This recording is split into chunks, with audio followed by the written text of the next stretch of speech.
Hi, everybody, and welcome back to another episode of Ideas Sin. I am your host, Denise, and today I'm excited to introduce to you Mel. How's it going? Hi, I'm happy to be here. Thanks for bringing me on the podcast today. Yeah, of course. I'm really excited to have you on here. It's been a long time since we've gotten a chance to catch up and just talk in general, but all like good things, you know. But Yeah, I think it's because we've both been busy with stuff, so that's the best way to be. Yeah, exactly. And I'm excited to like dive in and like explore what some of that stuff was that you've been doing because it's been a lot of really cool things, especially since our Yeah, last conversation. Yeah, when I saw you in Boston on my like like last day to drive out to Austin. like 2 years ago, 2.5 years, something Oh like my that. gosh, yeah. It's been a while. But so you and Yeah, it's weird. uh-huh. Oh, go ahead. I remember that day. I don't really remember what month it was or anything like that. I'm just like, yeah, I do remember hanging out and like all that, but I'm like, I have no idea where on the timeline that is. Yeah. So let's see. I moved to Austin in March. So it was like in March. It was like mid-March of Okay. 2021. Yeah, that was a while ago. Yeah. Oh my gosh. But so for listeners, Mel and I met through a Krav Maga class that was in Boston. So what got you into Krav Maga? Um, I at the time, I think I was looking for like a workout, a way to stay active. Um, and Krav Maga just seemed like fun. I know it's a weird thing to say. I was like, I think part of my head was like, oh, it's useful, but in reality, I was like, this seems like a really fun challenge. Mm. And then I went to a couple gyms. I was looking for self defense, and then when I found Roshankish, I was like, somehow this is the right gym. I don't know what it was about that one in particular. Probably Ali and the guys there, just Yeah. like total goofballs, but like take everything very seriously. Um, and it was just one of those like I was like, this seems like the right place. I'm gonna try this. And I think the fact that they weren't really afraid to actually hit you too, that was part of it. I was like, all right, I'm gonna learn this. Um, and then eventually just started going like more and more after work to the point I was probably there like every day, Mm. something like that. A lot. Yeah, Yeah. So then had I kind of miss it actually. right? I miss the crew. It was just like a really good workout and then Ali just like sitting there talking shit on everybody. All the time. You two Poor fight. Travis Go over there. too. Go start kicking Yeah. each other. And it's like, all right. It was such a good like maybe not an atmosphere for everybody, but I freaking loved it. I thought it was the best thing ever. Unfortunately schedule changed, so I can't really go to the gym for 2 hours anymore. But Mm. and I was in great shape too. That was another thing. I was in such good shape doing that. Yeah, what? Yeah, no, seriously, because it was just like nonstop. Like even the warm up Mhm. was super intensive. Yes, I do remember the warm up. Yeah. And like then you just eventually it was just like, okay, just fight somebody. And there's no like, oh, I'm gonna half ass a fight, you know? Like, no, you have to use all of your muscles, otherwise you're just gonna end up like flat on the mat. Right. So had you ever done like a martial art before, or was this like the first No. time? This was the Oh. first time. And I decided just to like jump into it. And I remember actually the first time I did get hit, because I don't really get into fights. It's Yeah. not my it's not my thing. And I remember I don't know, I think it was being disarmed from holding a knife. Mm. And I remember I got hit and I almost passed out because my body just didn't know how to handle it. Yeah. Um, and then from there, like it didn't hurt. It just was one of those like my body just like shut down. Um, and I don't really know why I came back after that, but I did. And after that, you get hit the second time, it's fine. But that first time is quite a shock. But I'm really glad I did it because now I know what it's like to actually get hit. But yeah, I had zero experience in it. Yeah. And so did it intimidate you at all that the class was primarily more men than women? Um, No, I've always I think been someone who like enjoys a challenge. And for me, I was like, it was kind of a nice thing. Like there were some women, like you were there, but there was a lot of men, and it was one of those I was like, well, if I'm actually going to use this skill, it might be against someone who is bigger than me or a little bit stronger. So I was like, well, this is more like real life, I guess. So I had no experience, and I remember it hurt a couple times, but well worth it, and I enjoyed it. And there were, like I said, there were really cool people there. I don't know how long you've been doing it before I showed up either. I know you were there already. But like it was just good people, which made it a lot better. Like even though you're kind of like working really hard and you are getting like hit and kicked, you're learning really good stuff and you're around good people. So it never was like a bad environment to be in. Yeah.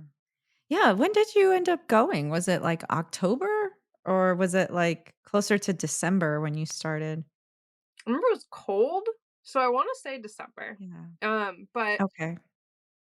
my sense of time is like not great. So I want to start with that right there. I'm like, I have no idea when I started doing that. But I remember it was cold. So Yeah, because we did end up going skiing at one point too, yes. before I left. Mm-hmm. That was a lot of fun That was a too. lot of fun. And you're a very good skier too, which is nice. I like going with Oh, well, people thank you. that are good because it's I don't know. It's easier when people are closer to like the same level.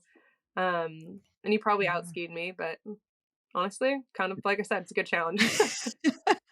I just don't know how to brake properly, so I'm just like, "Oh my god, I'm going down too fast." It looked good We just though. It looked like you were just like, "Yeah, I got this. well, I'm that's faster than everybody on the hill." good. No, it's just lack of control. I'm kidding. You sold it really well. But yeah, Yes. like there was good people, so I enjoyed it. I don't know. It was fun. So then how long did you end up so after I left, how long did you end up staying there for? I mean, I think in total I was there like maybe 2 years, something like that. Mm. Um, Oh, 2, that's awesome. yeah, something like that. It's something like that is the big part of it. So I was there for like at least a bit. It was probably or at least trying to make it work in the beginning part of like my film career. And so it didn't really stop like abruptly. I think it was one of those it kind of like tapered off for a while. When I was Mm, like trying to make it in, and then we'd have a shoot day or I was working for a week and it just didn't work with timing. So I'm not actually sure when I stopped, but I know I was like trying to go on weekends and then just kind of I had to talk with Ali. I was like, "Hey, I want to be here, but I I can't." know. So, um and he's like, "Come back if you can and if work ever slows down or something." So, you know, I'll try to Yeah. keep in contact. I did end up going and visiting him. I don't know if you ever saw my like I'm really proud of it. My like 1971 Oldsmobile.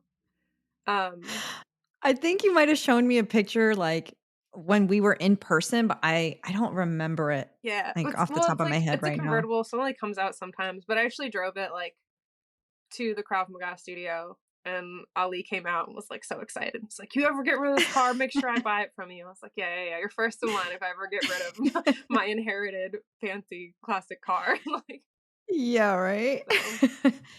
Oh, man. And so that's actually a great point. So you're doing Krav Maga and then you started doing more film, but that's not the career that uh that you were in when I initially met you. You were doing something completely different. I So was. what was that? I was a software engineer. Um, so I was programming, which is quite possibly Hmm. the most well, not the most opposite thing, but it is a big shift from what I'm doing now. And what got you into programming? Like, did you go to school for that? Or Um, was it also like another shift? Or what interested you in programming? Programming, I honestly like it seemed like it was a useful thing. I was to go back to school for me, I studied photojournalism and that's what I thought I wanted to be for a long time, since like 5th grade. Um, and then when I was at school, I was studying photojournalism and I've definitely always had like an engineer side to my brain. And I started hanging out with a lot of software engineers. Uh, and I kind of joined like the computer science club on campus. And it got to the point I was like, I'm interested enough in the programming, and I really liked the logic side. It's a neat way to work your brain.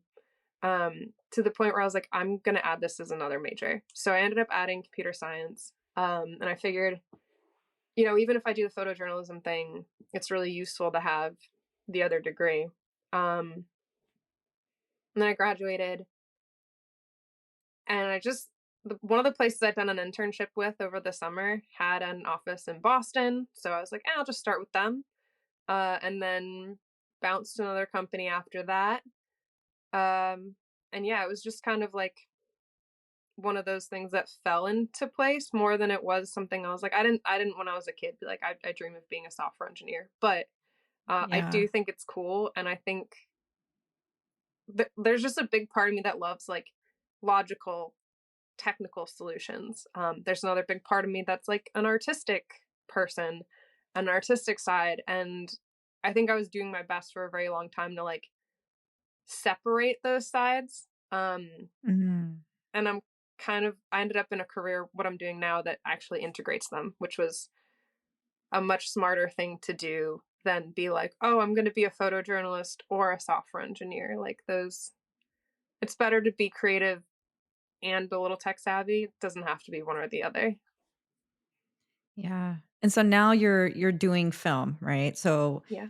what interested you in film? Because that's a transition from software engineering to jump into film. Yeah. Or was it a transition? Like, Yeah. was it a major transition for you? Or like what made you be like, you know what? I'm gonna just do this.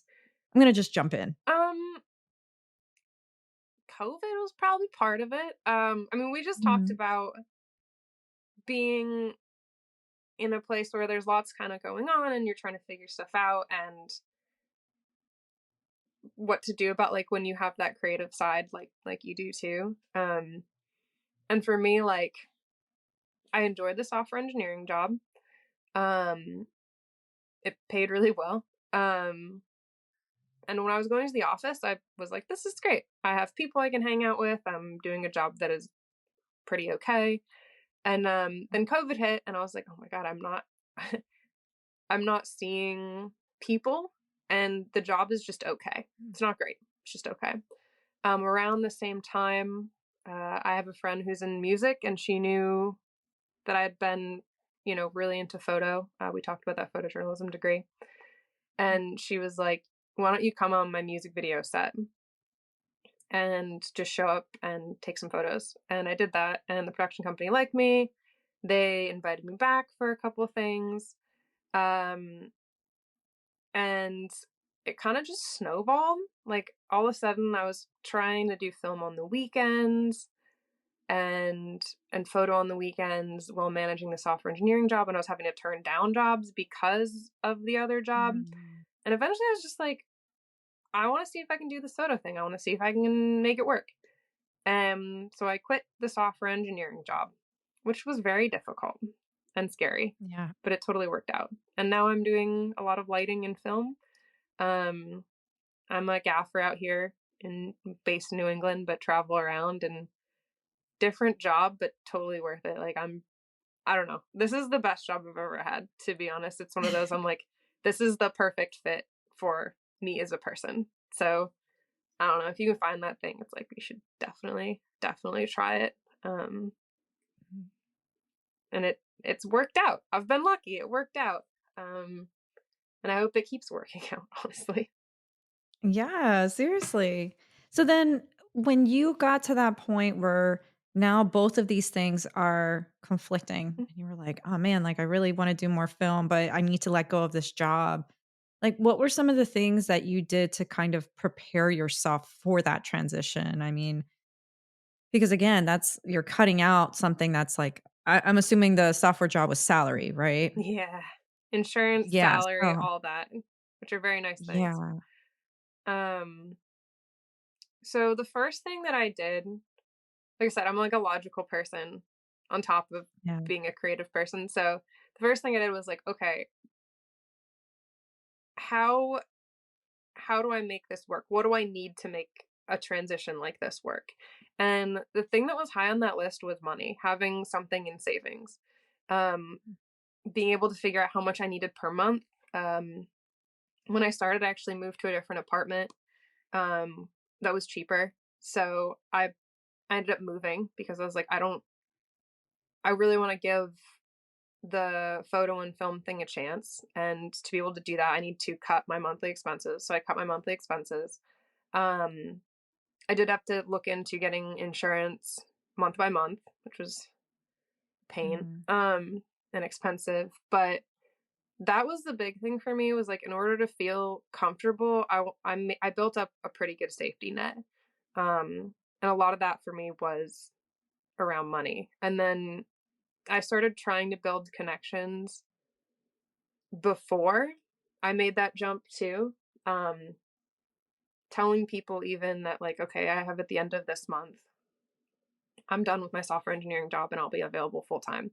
So I was doing that a little bit before I even made the jump. And then I happened to quit my job at a time where film was doing really well here. So there was a point where like I was on sets I really probably had no right to be on based on experience level because nobody else was available. Like I forget how many Oh. movies we had filming at the time, but it was a lot. And I ended up with a crew that A was willing to teach me and B was also like, yeah, nobody else is available and you're like not terrible to be around, so you could be here. Um, so yeah, and Well, like that's good. yeah. Yeah. So it was a lot of like taking care of the logical things and sort of being able to deal with the idea that every month you're not going to make money or things aren't going to go, you're going to make mistakes and things aren't going to go well all the time. And what happens? Do you have a contingency plan if that's the case? That helped me feel better about quitting a job. And it was still really scary. But that at least helped my logical brain be like, deal with doing something that was a little bit illogical. Yeah. So how long does filming and working on a set, like, how much time does that actually take? All of it. Yeah. Yeah. I So are mean, you, like, working, like, 8 hours a day, or is it, like, more, or what is it like? oh boy. It averages 12. Oh, wow. Yeah. Yeah. So, and that's another thing where like I feel like it works really well with my personality because like if I find the thing that I love, that's what I want to be doing all the time. And I will disregard everything else to do it. Um but most of the days on set and 12 is from the time you have to be on set ready to work to usually the time that you're leaving set. So in reality, you probably want to be there a little early. So you got to get, it's not, you know what I mean? Like if you're supposed to be there Yeah. at 7 in the morning, you can't be there at 7:15. Um, so it's getting, you have to like have the time to get to set. You work your full day. And then this is, if you leave at 12, which doesn't always happen, there's overtime sometimes too. And then driving back home. So it is if you have a day on set, it is your entire day. And I don't mean that as in like it's 8 hours. It means you are probably doing very little else that day besides working, which, like I said, works really well for me. But it's definitely one of those that, like, you have to consider that too. How much time are you willing to put towards whatever creative endeavor that you're looking at? Like this is you get up early and you stay up late, and that's just part of the job. There's days I Yeah. wish it wasn't, but it is part of it. Yeah, because you guys are not just, like, always filming in a studio, so you have to also prepare yourself to work out in the elements Yeah, too, right? that's a big part of it, and, I think I've learned every element lesson the hard way. Like, So, so, like, in what kinda lessons did you learn for, like, each element? You can even come up with, like, 1 lesson per yeah, element, but for you, what sun, do you think? wear sunscreen because 'cause I've gotten sunburnt and that was unpleasant. Uh, if it's snowing, like, wear thick socks so your toes are gonna get cold. If it's raining, bring rain gear because working in wet clothes for 12 hours sucks. Um Mhm. And I feel like these like those are the big ones for me, and I have done every single one of them. And it was terrible every single time. And so you mentioned overtime. Mhm. How how does that work? So somebody who's in a salary position, is this kind of okay, yeah, you're going to work on this gig and then you get paid a set amount for the entire project, or is it based on hourly, or is it based on like a per day salary? Like how does that work for something like this? Because you mentioned before like people have gone on strike, writers and actors, so it's just kind of like okay, you know, is it because of those conditions? Is it because of the pay, or like what's that like? Yeah, I mean, honestly, that's such a good question and one that I don't get asked very often. Mm, But it is important. So for a lot of the like so for union stuff, you have a set rate and it is hourly. A lot of times for it's kind of the same for other stuff that's not union. Um, where you'll say, "This is my rate for 10 hours," or "This is my rate for 12 hours." And then as you go overtime, you do the math based on whatever that initial number was. Union, in a sense, it's a little bit easier because the rules are already set out and set clear. Um, a lot of times for stuff that isn't union, that it's just somebody reaches out and says, "Hey, I have this project. Can you jump on? Here's the rate." It's worth working that out beforehand. Because a lot of mm, times too, overtime is if the camera wraps at 12 hours and you said you're going to be there for 12 hours, but then, as a gaffer, we generally have the grip and electric crew generally has a lot of extra stuff. Clear, like getting all that cleared out, getting it to cars, that's all still work. So that's something yeah. that a lot of times it's good to have a conversation with somebody before and be like, yeah, this is the rate for 12 hours. If we are working over it and that means cleaning up, that means getting all the gear in the cars, all that stuff, like that's extra money. And a lot of people are understanding of it, but it is sometimes an uncomfortable conversation because the other part is you're Mm, talking about money and a lot of times people don't want to spend more of it. yeah. So and then real quick before I continue asking more questions about that, what's a gaffer? Oh yeah, I'm sorry. A gaffer. No, you're good. um and please stop me if I say anything that is like confusing. Sometimes I forget, like set sometimes has its own like set of words. But a gaffer Yeah. is head of the lighting department, Okay. or really head of the electric department. In the United States, we do a gaffer, which is head of the electric department, and then you have a key grip, which is head of the grip department. Both Mm, do have to do with lighting, but are slightly different. So I head up the electric department, and I work very closely with the director of photography. Um, and they're kind of in charge of the visual element of the film. So their director of photography is my boss. Um, and then I guess the director and the DP work pretty closely together. But yeah, I work mm. under the director of photography to get lighting stuff kind of done. And it's a lot of communication when I'm on set with the DP and with other departments. Okay. Oh, that's good to know. Yeah.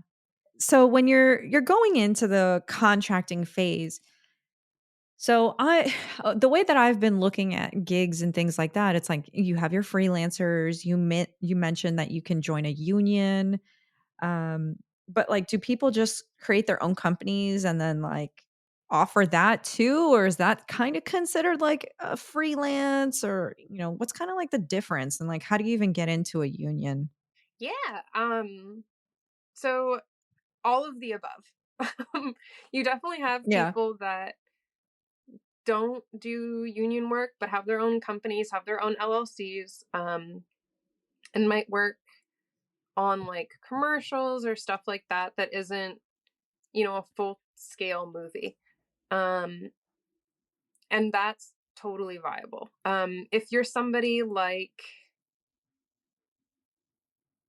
I mean, I guess it depends. Like, it depends really on what you want to do. At some point, if, to even be somebody like a director, like directors have their own union, um, camera has their own union, all that stuff.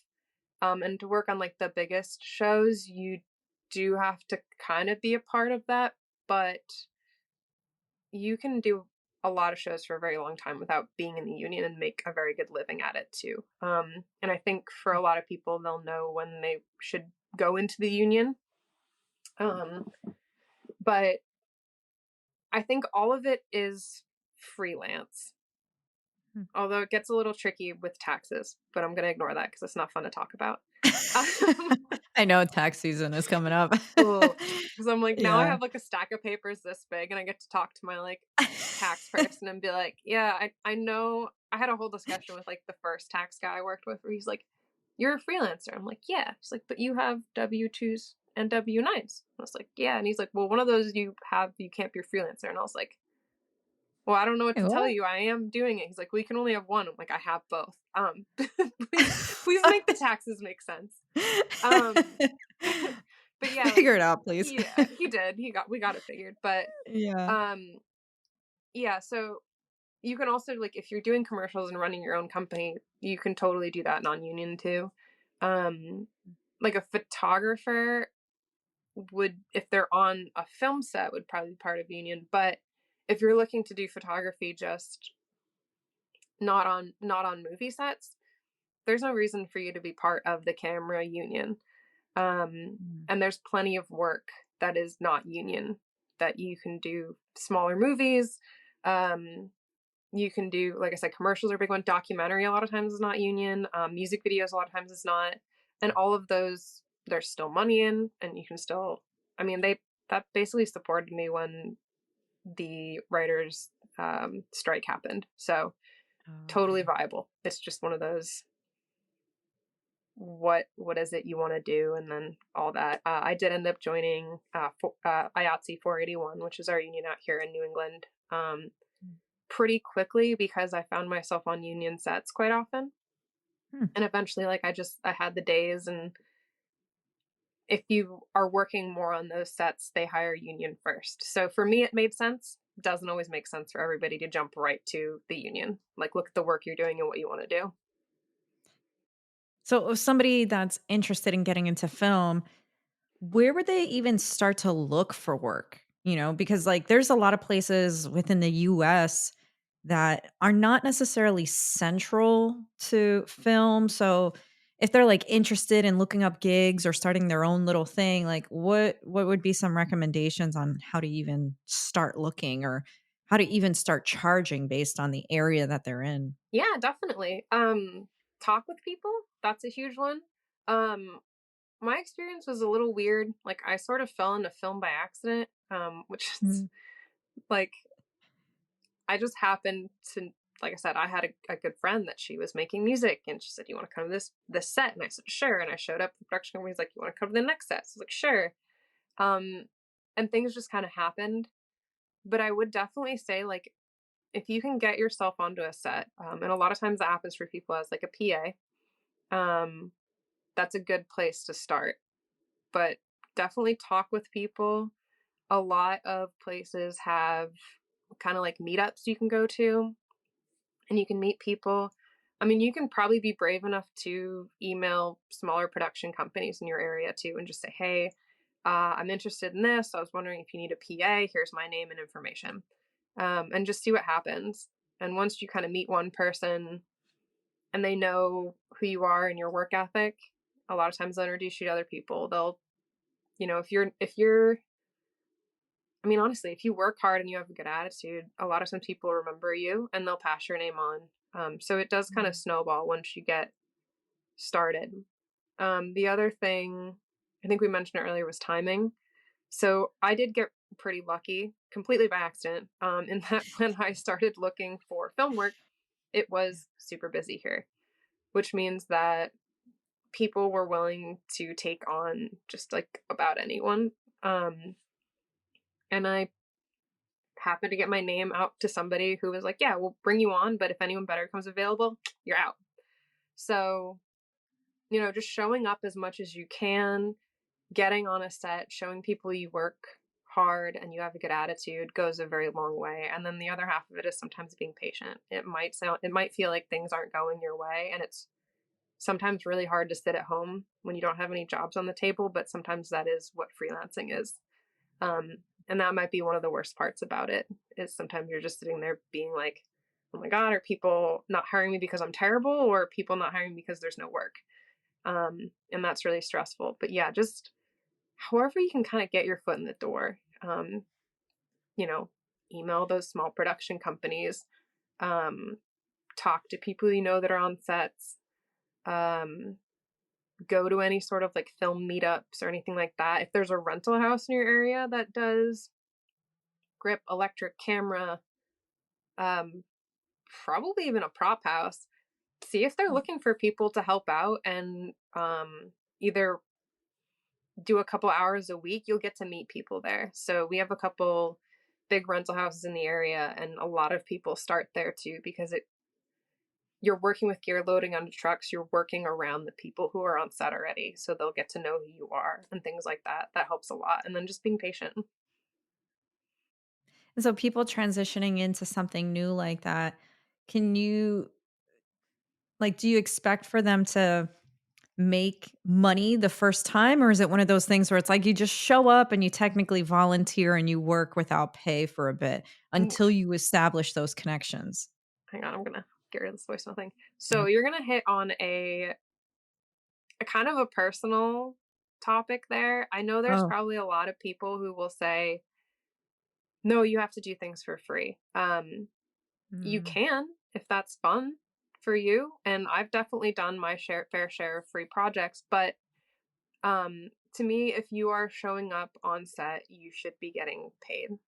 Um, it might be smaller starting out, and I'm okay with that. But as I've worked more and more, being on set is a really difficult job, and to have somebody show up for 12 hours and not get paid is sort of an unfair thing to ask. And I think that in the industry, we should be setting a standard that no matter what position you work, whether that is a PA or a DP, is you should be getting offered something for your time. Um, and I'll follow that up with, when I was getting started, I did do free stuff that I chose to do because I needed experience and I wanted to get my hands on gear, and that was one of the only ones I could do that. So I'm not saying don't do it, but when you do it, be aware. If it's fun and you're getting something out of it, that's great. Do it. But be aware that at some point you have to make money. And I think the more we set the precedent that if a set has money, you should be paying people, the better it's going to be for everybody. So, but if your friend's doing a short film and you're like, I'm going to come hang out and it's going to be a good time for everybody, go do that. That's not a problem. But, if you find yourself on a, commercial that clearly has money and they're saying, hey, come volunteer as a PA, maybe don't do that one. Just say Yeah, no. volunteer. Yeah. So Yeah. And so how much of your skills and experience as an engineer transferred over to the work that you're doing now? As in, like, you're actually applying some of those things, but then you were able to sell that to whoever it was that you're working with to pick up gigs and be like, yeah, but from my previous industry, I was doing da da da da da da da, and this is how it translates. Like, how was that for you? so actually surprisingly well. Mhm. Especially with lights. A lot of lights now are LED and Mm. need to be controlled via DMX, which is a wireless protocol. Well, not wireless, it's a wired protocol, but regardless, it's a protocol. So, and it's a network, which I was a software engineer. It's like, I know networks. I know networks really well. On Yeah. top of that, I'm pretty good with programming. And a lot of the lights now, they call them programming. It's not programming in the same sense you're coding, although I'm sure you can get down to that level. But they now have this network computer based system that connects all of our lights and lets us talk to them. So it wasn't so much that I was able to sell myself using the skill, but it let me catch on to things that other people were having a harder time with. My brain was Mm, able to wrap around how programming lights worked really quickly because I'd seen it all before. Um, and that was something that was a lot of people struggled with because it's kind of a foreign concept. And again, right about the same time that I was learning about film stuff was when these LED DMX lights became really popular. So all of a sudden, the thing that I was like, I get this. This is the part that makes sense to me. Was the hip thing to know, and it helped out a lot. So it wasn't that I was Yeah. going up and being like, oh, I was a software engineer, so I should be able to figure this out. It was like I was able to figure something out and then say, oh yeah, I have no problem programming lights. Like, do you know what DMX is? Yeah. Do you know how to use it? Yeah, can figure that out, and that helps a lot. So that and the ability to kind of troubleshoot the networks helped a lot too, because Mhm. sometimes things don't work, and to be able to troubleshoot in a way that's like, okay, well, each of these lights kind of has its own little tiny brain in there. And it's the same way that almost on like a simplified scale that computers work too. I was like, this all makes sense to me. And that helped a lot. So there was transferable skills. Same thing with photo. Like photo I'd spent quite a long time learning to recognize different types of light and how they made you feel. And where I Mm, wasn't creating the light in photography, because it's photojournalism, so you just kind of find it, I definitely was able to recognize it. And I was able to like know, oh, if you want a something moody, I know how to light that, or I know what that light looks like. And then I just had to learn all the tools in film. So I don't mm. know, it put me in a really good spot.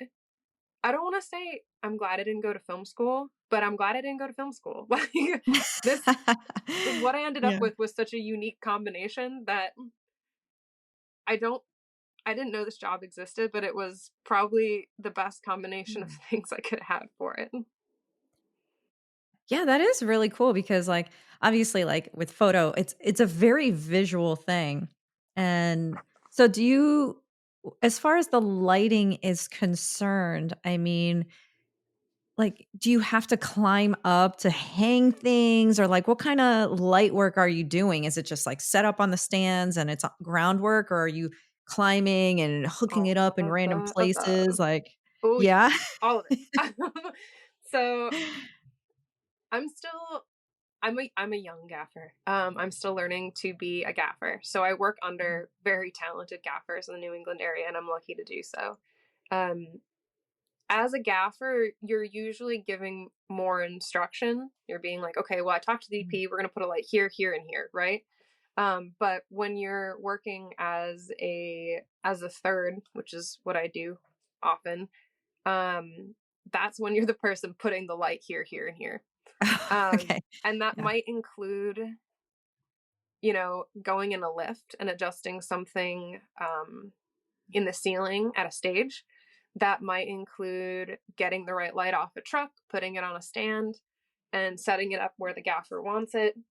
And it can go as far as being we call them condors, but they're huge lifts. And they can be like, I think the highest one's like 120 feet, although I could be wrong. Oh, yeah.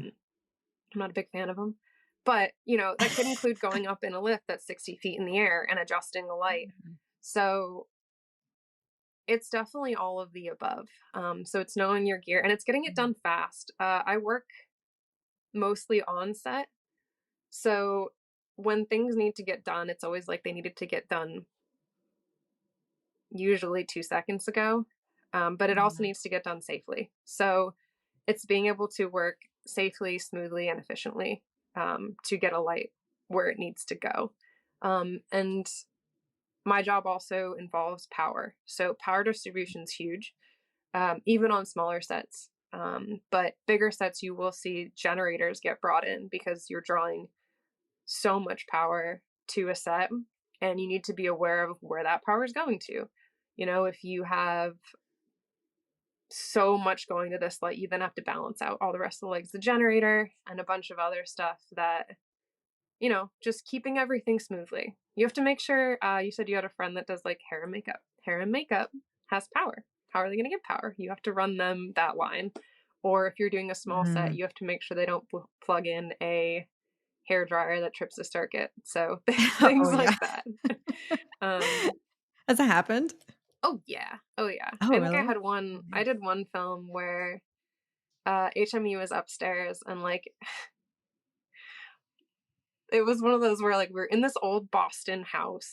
Um and the second floor only had something like 15 amps, like for the whole floor. Mhm. And hair and makeup like insisted on plugging in like hair dryers, steamers, everything, and was blowing the Yeah. circuit like twice a day. And Oh. eventually, like, I remember going up there and I was like, I'm gonna freaking tape this box shut. And if you blow it again, you have no power. And so after that, she was really good about talking to me before she plugged things in. But it was like several times a day for like the first day where I was just like, Yeah. why are the lights out upstairs again?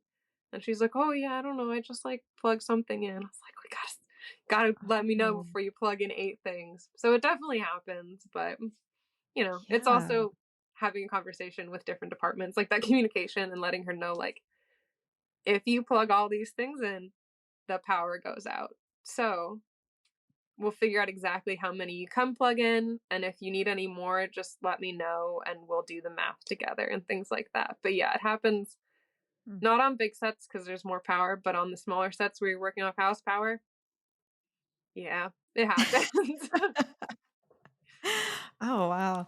Yeah, that's true. It's like it's almost like you guys need to write, like I mean, and I'm not saying you need to, but it feels like there's almost like a prerequisite doc to share with, like, the different groups to be like, "Hey, like, what is it? What kind of equipment do you need in order to do the work for the day?" And like, "Hey, these are the limitations," and things like that. Like, it's It's actually honestly not a reminding bad me. idea. Yeah, it's reminding me of, like, I worked on, was like a festival in Boston, and yeah, some of the vendors, they needed to plug into certain things, and then we Hmm. would send out, like a Word document and be like, "Hey, this is what you can bring for the day. Remember, you're limited in space, and so try not to bring a cart that's like this big. Your space is like this. You have this much power per, unit or whatever it is." But, like, we laid all that stuff out, and some people were like, "Oh, man, I forgot an extension cord. I know it was on the list," and it's like, we try to accommodate for stuff like that, but I'm wondering if, like, that No, exists that's, like, in. very similar, honestly. Okay. If you help set up for a festival like that, you probably have the same sense of, like, going to a new place and setting up, like, a full set because it is kinda similar, Mm. like, you have to talk to everybody and let them know, or sometimes you already have to know in your head. You're like, "Okay, well, Crafty is gonna take this much," or whatever, so it sounds like you had a really similar experience with that. And also probably a really similar experience with people forgetting things, and then you have to sometimes be like, "Okay, well, we'll see, let's make it work, let's make it work. It's all making it Yeah. work."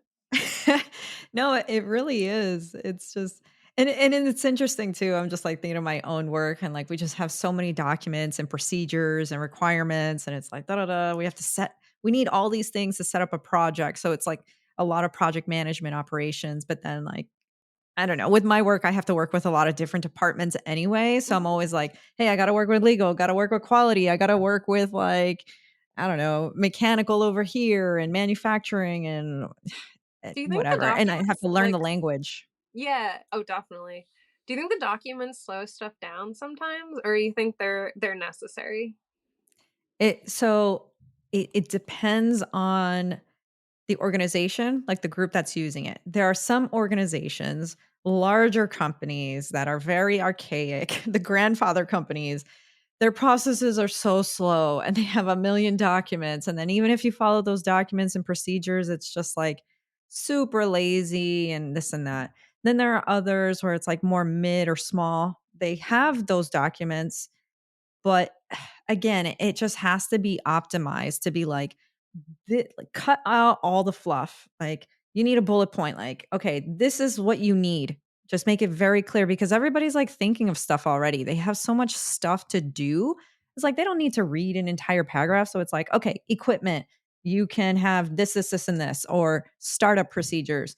this has to get done, and then da da da da da da. And then like you break everything down just so everybody can see it. And then sometimes with like project management or our trials and things like that, we'll have a timeline of being like, within this amount of time, this is startup. Within this amount of time, we got to get this done. And then that affects everything else that plays out. And so it's like this can't get triggered until this is complete. And then kind of, flowing it out that way. Well, and So that makes sense too, because I'm sure you have like certain people that are only worried about one piece of the puzzle, you know? mhm. And I'm sure with anything, like there's so many different things going on at the same time to make whatever it is, the product, whatever, that you almost need somebody that's like, okay, this is big picture. Cause I know you're worried about this, and you're Yeah. worried about this, and you're worried about this, but we need it all to work together.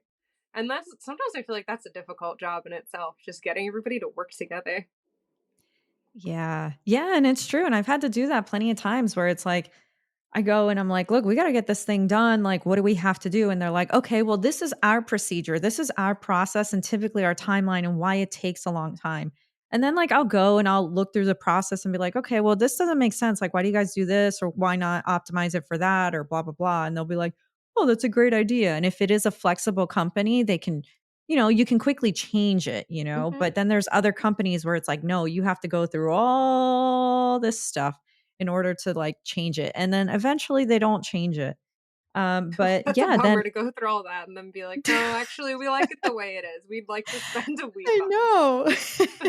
It's a nightmare, it drives me crazy, and it's just like, as soon as you learn that, then you go to the other group and you're like, "Hey, guys, so this is why it's taken them so long. Remember, like, you guys have this process, but they have something similar in place, and, like, you guys gotta understand their timelines and work with this and that." So, it is a lot of, like, learning all the different areas and then eventually being like, "Okay, now let me translate this to you and translate this to you. And now you both are on the same page and you guys can have that communication. And I can even essentially step away because I'm just going to introduce you guys and then you guys can figure it out. And if you need me, I'll step in. But, have the a world needs conversation." more of those facilitators. Like, I'll be honest, because I feel like, and that's something I feel like I end up doing on set more often, but I didn't, that is such a kind of a rare skill to be able to translate in a set amount of time, to be like, look at this group and then talk with them and communicate in a way that they feel heard, and then go to somebody else and say, okay, well, now I understand what they're doing. Tell me what you're doing and how can we make those work together? That's a really rare skill. If you can do that, that's, I don't know, that's really useful because I feel like I see that fail in so many places because people are just like, I have my thing, I gotta make sure it works. And somebody else is like, well, I have my thing and it needs to work too. And we're trying to do stuff in the same place. And instead of like working together, it's just butting heads. And if you can be the person to like help translate, it helps a lot. Like I've had to, and this is again, it's sort of outside of head of lighting, but I've had to like Mm. interrupt fights between, Oh, really? producers and people.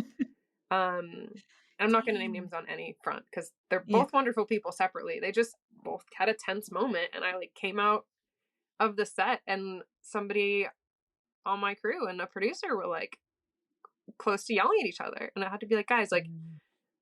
nobody here is wrong. It's just you both want different things, and it did happen to work out, but it was like a very tense moment. And going back, I'm like, yeah, they both were right.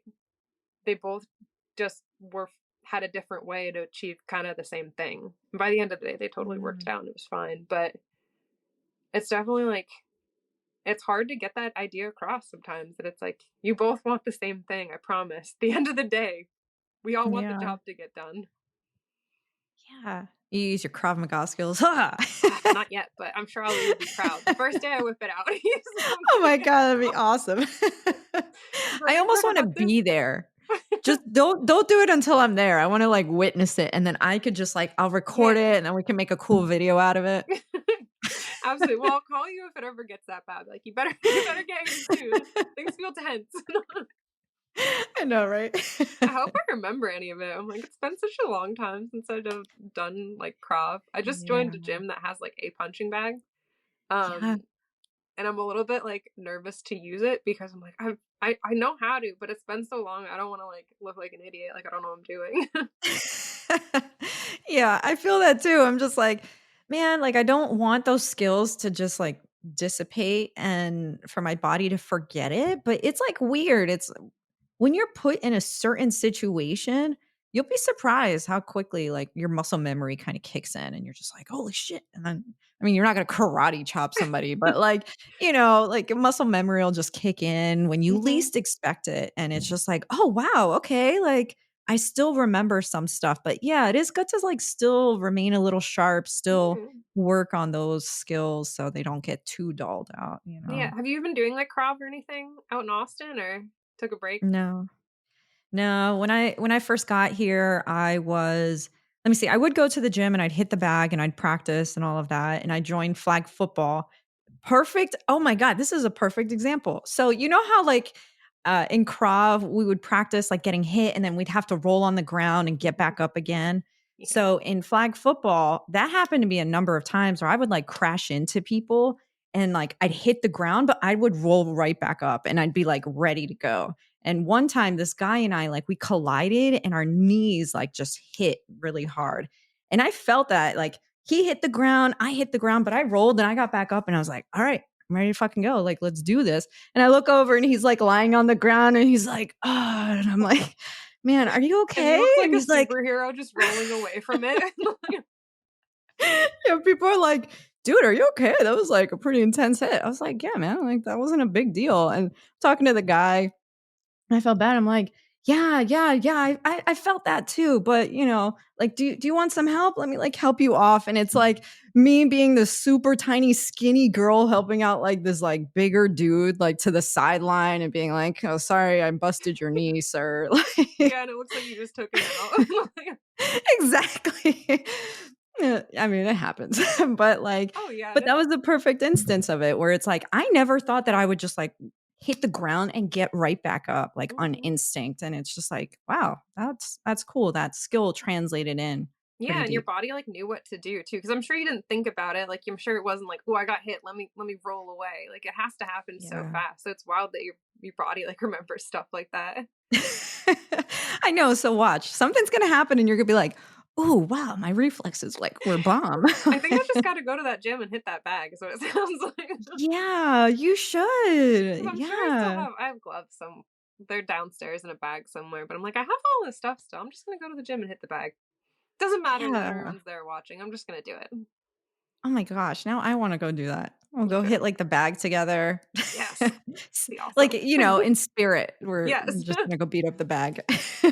Absolutely. Well, that was one of, like, the selling points because I kind of joined one of the gyms, it's like, okay, it's, like, $30 a month, it's, like, cheap, but they're like, "Oh, we have a Yeah. punching bag." I was like, "Okay, I think I'll join Nice. this one," and I haven't actually punched it yet, so Oh, you have to. I Now you know. have to. It's just That's, like like, the there's thing. just one punching bag in, like, the center of the gym, Mm. so it could not be more, like, intimidating because it's not even like there's a row, it's just one.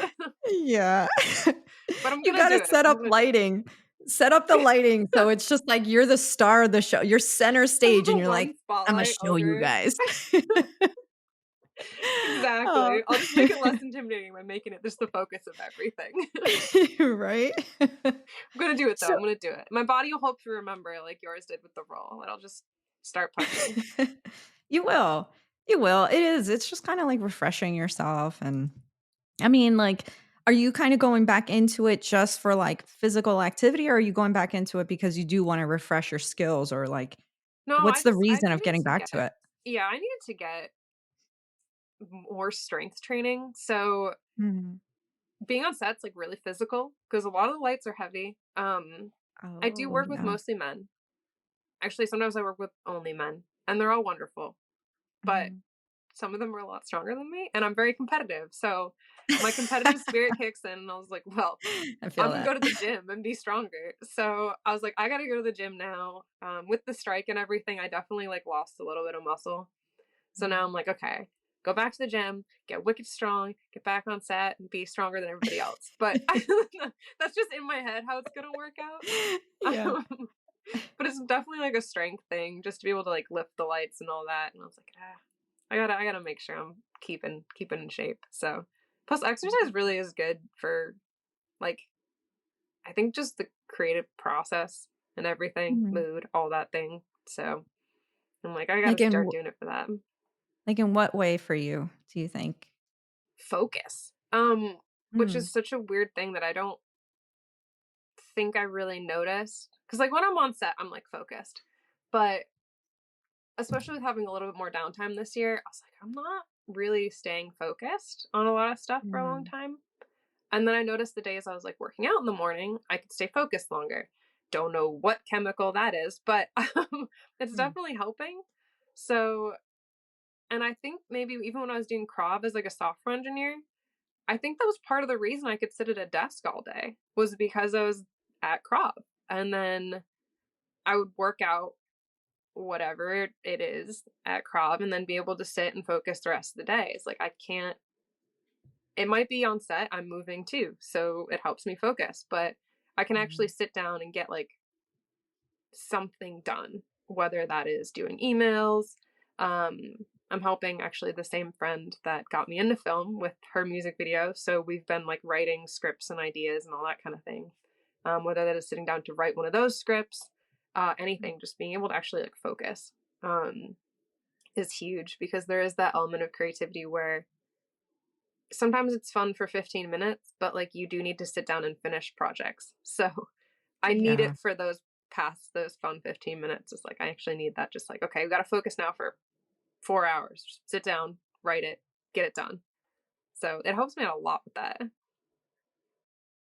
That's really good, and it is a great point. I mean, because I can imagine if you're working all the time, that's also pretty stressful with your own emotions and your mentality because, like, you start getting tired, you get worn out, and sometimes when you don't have that energy, those more, like, lower energy emotions start kicking in, and then it's like, oh, it can distract you from your work overall too, so, yeah, that makes sense, Yeah, and the lower energy emotions, I like that phrase a lot, the low energy emotions, because I feel like they are their own set.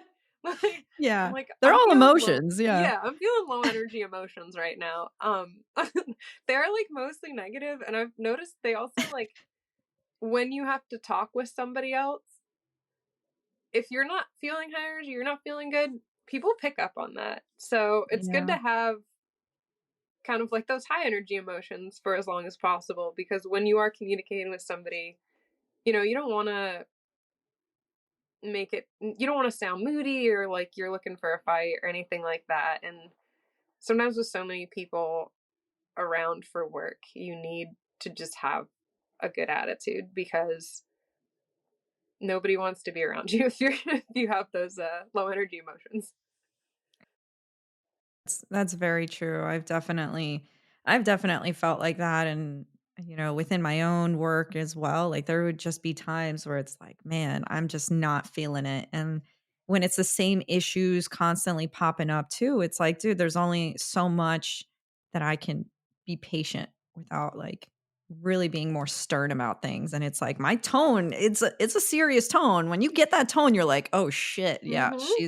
she's serious now. So it's like yeah, but it is a matter of balancing that out because, yeah, you could be totally like upset about something and you're interacting with another individual and they might be like, "Oh, did I say something? Did I do something? Are they Yeah. upset with me?" Like, and that can change the relationship and that can yeah, affect their mood and their day and yeah. Yeah, and sometimes it's just human emotions too. That's the hard part. Yeah. Is like sometimes you're just like, yeah, I am tired today, or I had a bad day, and it comes out somewhere else. And that's a hard thing because it's like, as just a human, you are allowed to feel sad or tired or any other number frustrated. And Mhm. sometimes it's a hard thing to know, like, if I'm working, where can I like be a person and feel emotions Mhm. versus when I don't know. I don't want to say like tuck the emotions away or hide them, but like sometimes you do have to just like put them to the side. And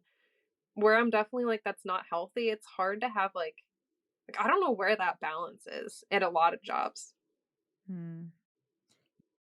That's also like you're saying, like, tucking it away and this and that, and it feels like a lot of people and myself included, like, I'm not, like, trying to make myself to be, like, an emotional guru or anything like that, but it just feels like we don't talk about how we're always feeling, and we're not always trying to empathize with somebody else. And so I know that like when I'm connecting to different people, it's like I try to when I really started focusing on like my spirituality, my personal development, understanding myself and my emotions more, I would start looking at other people's actions and being like, "Oh man, like I understand like where they're coming from. Like they're having a bad day and they're probably low energy, they're not really focused or oh man, like that person, they seem like they're pissed off about something." And so it's like, how can I kind of counterbalance that? So this way I'm not like heightening that emotion anymore. So it is interesting and just trying to tell the other people like, dude, it's okay that you're frustrated. It's Yeah. okay that you're feeling anxious, or it's okay that you're depressed about this and that. Like, remember, like, this is a challenging thing that you're going through and you're not alone in that. So it's like, it's totally fine, you know? And as much as people try to say, like, oh, anger is not an emotion or whatever, it's like, men feel anger more often or rage or whatever. And they're like, we're not emotional. But it's like, That is anger an is an emotion. emotion. Like, dude, come on. Like, it is an emotion. Absolutely. It's And just on a spectrum of the emotional pie, let's say. yeah, and I feel like a lot of times, like, if you take emotions and start, like, boiling them down, a lot of them come from some core source, Mhm. and if you gave, like, that core source to multiple people, they actually might react with different emotions. So, it's not to say that somebody who does feel, like, angry or someone that feels sad, they could be reacting to exactly the same thing. Like they both could be lonely. Um, Mhm. and it's just, you have to kind of figure out sometimes what is going on behind the scenes. Because if you just see this person's angry, it's like probably for a reason, you know, like, oh, this person's Yeah. sad. Well, like, probably for a reason. And if you can like dig into that, I feel like you get a very long way with people. Do you consider yourself like a people person? Yeah, I think so.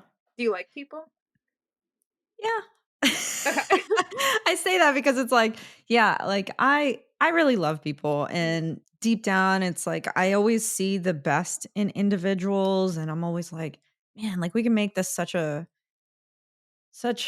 beautiful world. It's already a beautiful world, but we just have to open our eyes to see that and just connect to people. And I want to empathize, and I don't want people to ever feel like they're alone and this and that. But I'm on the flip side too, where it's like, yes, as much as I want to be loving and help people and this and that, I have to also protect myself because I can't get dragged into other people's bullshit. Like, it's not my responsibility to take care of that, especially when I've given you some guidance and tips on how to better yourself, or like resources to be like, hey, check this out, or try this, or try meditating, or breath work, or journaling, or exercising, you know? And I see a lot of the stupidity that we humans do, and it pisses me off, and I'm just like, "Oh my god, this species is fucking annoying." So it's like a back and forth thing. It's like I love to hate them and I hate to love them. Mhm. I don't know, it's just Yeah. you What very about much you? like, oh, I love people. And I don't know, I just like when you were talking, it reminded me a lot of like, I forget who said it, but it was when I was working in journalism. Someone was like, you can Mm, tell by how a writer, especially a journalist, talks about people, how they do interviews, if they like people or not. And I was like, it mm. feels like you like people. It feels like you care about people and you want to help people, and definitely got that vibe from you from like Krav initially too. Oh, But really? definitely like, Oh, oh yeah, 100%. I was trying to be Um tough. Like, yeah, man, you can't mess with well, me. you're tough too. It's both. But you're like you're one of the kind of tough people that's not like, it's not, it's not like a shell tough. It's like, yeah, I would definitely kick your ass if I needed to, but I'm only gonna do that if I need to, which I respect immensely. Because like you can, but it's not like you go around like being tough just to be tough. But yeah, it's definitely, you bring Mm. up a good point too with like the at what point do you stop? Because some people will try to take advantage and all that, but I don't know. I respect. I think it's a lot harder to like people and try, and it sounds like, and do what you do and actually like talk to people and actually be creative, do things like a podcast and reach out. Like that's a lot harder than just like putting the shell up all the time, honestly. So I don't know. Props, and I hope you don't get burned too often doing it because like I said, it's really good stuff to be doing. And I think the world could use more of it. It's just you do have to be kind of smart about it. And I almost wish you didn't. I almost wish I could just like be super nice to everybody and I don't know. But it doesn't I don't know. It's not gonna work for everybody. Not everybody's at that point, I guess. Some people need tough love. Like, I've been through that cycle where it was like, yeah, when I was at a low, sometimes I just needed people to be an asshole to me so I could wake up and be like, man, like, what the fuck? Like, why is everybody so like, da da da da da? Is it me? And then realizing it is me. I have to change, you know? And That's there's a lot of people that are stuck in that they don't realize it's themselves, you know, and how they're reacting to the world and how they're perceiving the world and thinking other people are like that of, like, how they think, you know? absolutely. That's such a good moment though when you well, it's not a good moment, it's kind of an embarrassing moment when you get the, "Oh my god, it is me." Yeah. I know, right? Because I've had them too, but at the end of the day, it's probably good to have those moments because then you can start to grow and, like, build on them. But it is that moment where you have to be like, "Is the rest of the world wrong, or could it be me?" And sometimes Yeah. it is easier to say, "The rest of the world is wrong, and I'm the only person doing things right," but it's always worth that look to be like, "Is it me?" It's like, this could be me."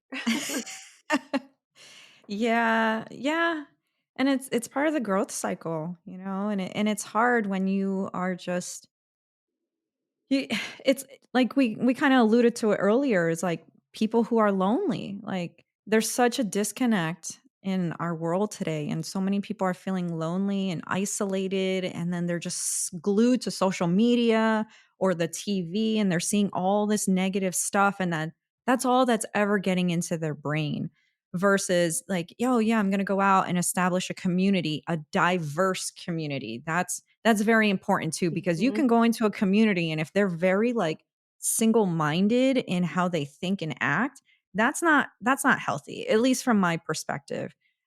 Because it helps to have a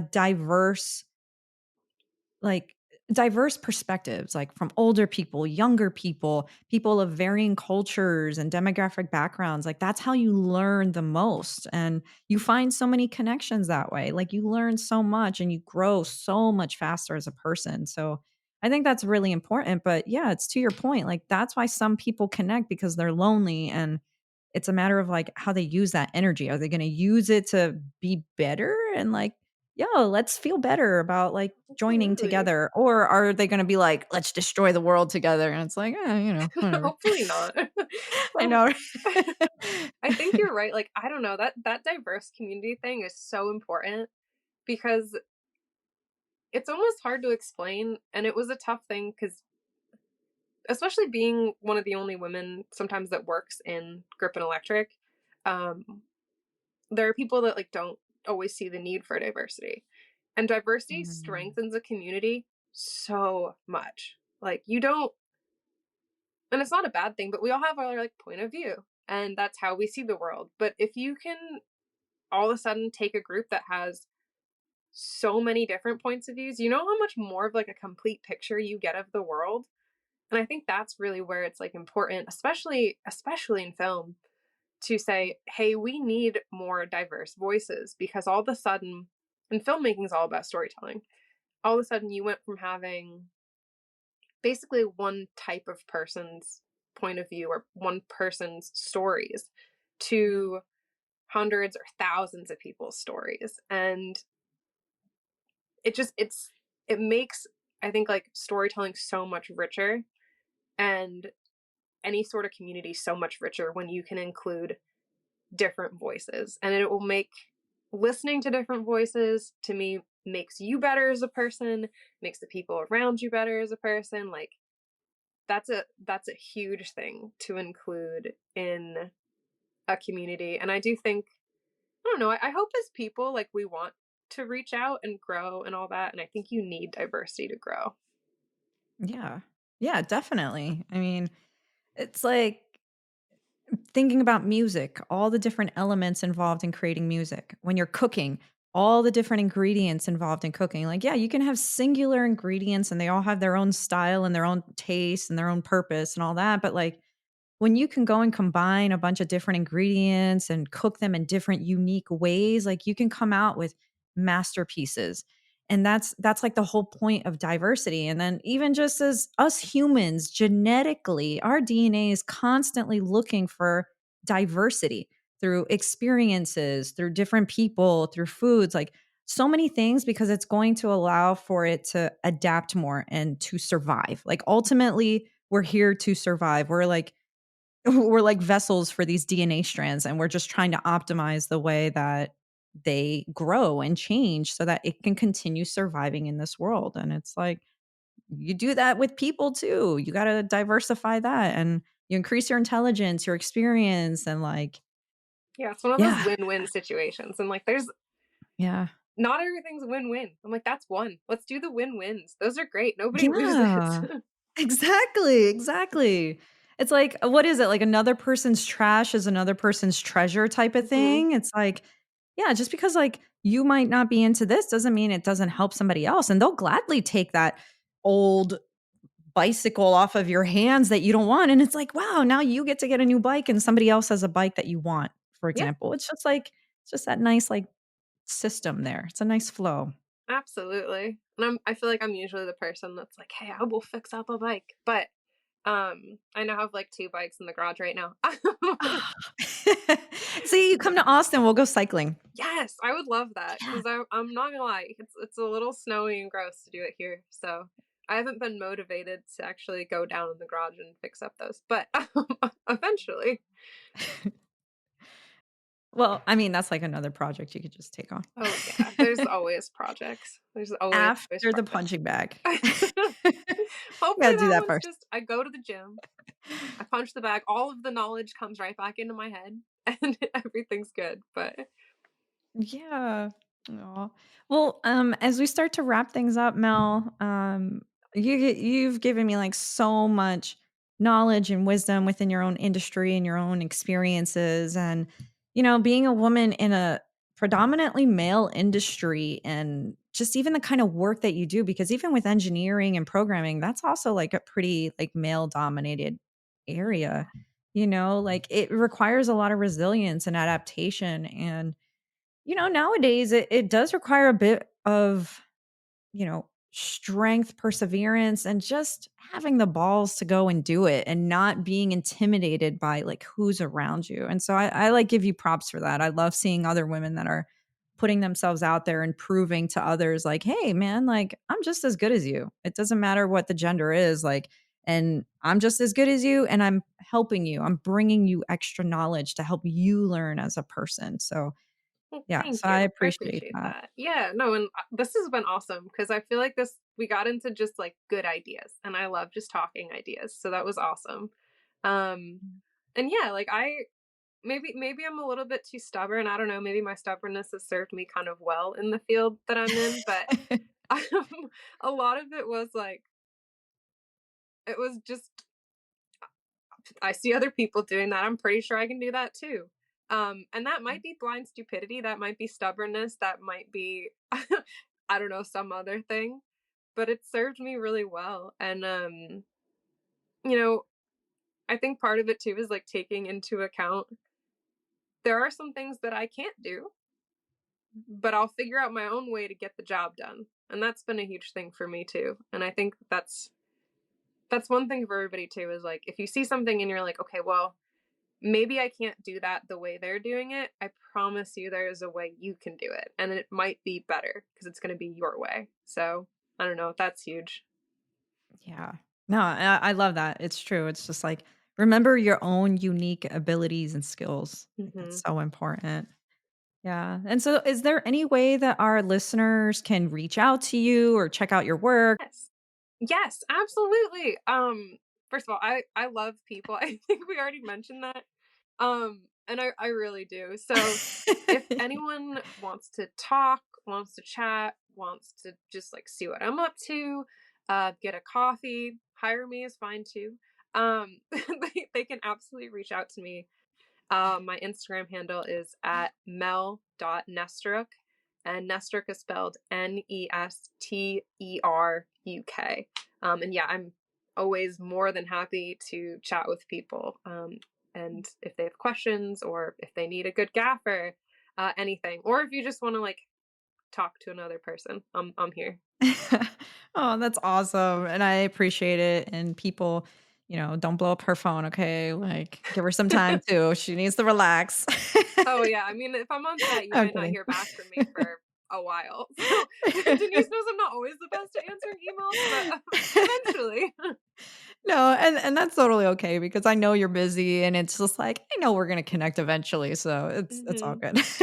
Yeah, absolutely. And I would like to come to Austin, so Oh my I'll keep gosh, that yeah. in the back of my head because I haven't explored that part of the country, and I think that'd be really cool. Oh my gosh, yeah, we can explore all the, like, the cool film stuff down here and just, like, the different areas, and there's, like, a lot of really cool outdoor activities too.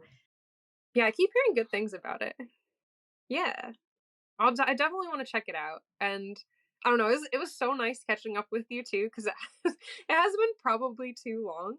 Yeah. So, I don't know, it was very nice. I got very excited when I saw your face on my phone screen. I was like, "Oh my god, it's been Oh, forever. It's been 2 years or 3 years." And I yeah. don't know, it was a very good conversation, so I'm happy that, you know, you made this all happen. Yeah, me too, and I really, again, am appreciative of the fact that you, like, followed up and, like, you were like, "Yeah, let's do this," because, again, like, I loved our connection when I was in Boston, and I was really sad to leave and be like, "Man, like, we just started Oh. this, like, friendship," and so I'm glad to see that time doesn't change that and that you are, like, growing and flourishing in the things that you love to do, and I'm just so excited to see where you end up, and yeah, I'm definitely gonna hit you up because you already know, like, Please life do. stuff, so Yes, I'm always here for life stuff, and I don't know, especially, like, I don't know, because I took that risk for myself and it worked out so well, I'm always gonna be like, "Take the risk. Try this scary thing because 'cause it'll probably be a good thing." So, Yeah. I'm definitely gonna if you need advice on life stuff or ever just wanna chat or whatever, I'm here. So, I Yeah. don't think even if it's another 2 years that we won't have anything to talk about next time. So, I know, right? Oh, well, thank you so much again for being on this show, and to all of our listeners, thank you again, like always, so much for your time and for listening to Mel's awesome story. I love it. Tune in next time for the next person and their story, whatever that is. We'll wait, can I'm see. sorry. I'm gonna ask one more question Oh, too. yeah, go for it. Because I would like to listen. Where's the best place for me to do that? Oh, yeah. So it's going to be ideassin, like .com. I'm going to have a website for it. So you can go in there and all of the episodes with the information is going to be noted on there. And I'm also going to aim to put this on all of the different like podcast platforms. So at least Spotify, Apple, that's all I got. As That's far as okay. I looked Spotify into is it. a good one for me. Yeah, the So, okay, podcast awesome. ones. I just was like, I want to check this out at some point. So that's good for me to know. So thank you. All right, awesome. All right, Mel, thank you so much. And yeah, I'll talk to you soon, Shoot. okay? Sounds good. All right. See ya. Bye.